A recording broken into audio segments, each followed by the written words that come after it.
Nakoy pangutanan ni mo Chloe ha. Dapat matubag ni mo Chloe. Sus, wag po na price. Nalagi na yung price mo ko ihatag sa inyo ha. Oh, naradiri oh. Agay! Lagi. Sure ka? Oo. Mang Ang isa. pangutana sa inyo ha. Ay, pila bang isa kasakto? Isa naman ako pangutana. So isa ra po dumang iyansiran. Pila wala mong yatag?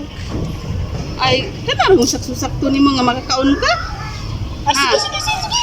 Pila rin mga kaon ko, kaya gutom ko. Isa may English sa ako. Ngipon nga bangko. So, manabang, ay, kalisod, bakla ano?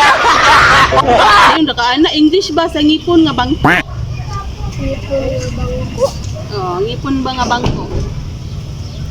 To table, ah. Sa table ay wala kay kwartaan ni ron kay di man ka maka-answer. Gabi. Kung kabalo ka, sa mga lugar, Oh, be. di wala kay 100. Ha? Wala kay. 100? Oh, Ay, 100 mo daw kung i-price mo ha. Wala ko, sana ko. Ay, wala. 1, 2, 3, 4, 5. Ay, dili mao. Ayun sa di ay. Ay, wala kay 100. Igid ka. Sino na agyod? Insa na? Pas na ko, be. Ikaw, wala ba di ka? Oh, kabalo. Be, sa man, be. Ang answer, Saban. teacher.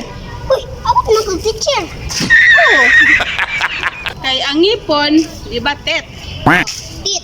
Di ba ang bangko, chair. O teacher.